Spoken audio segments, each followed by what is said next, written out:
ভোর 4:45 নাগাদ বাড়ির সামনে চলে এসেছিল উবের।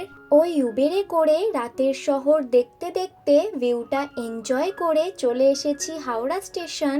আমাদের ট্রেনের টাইম ছিল 6:15-তে ব্ল্যাক ডায়মন্ড। ট্রেনে উঠে সবার প্রথমে চা খেয়ে নিয়েছি, আসলে ঘুম থেকে উঠে চা না খেলে হয় না।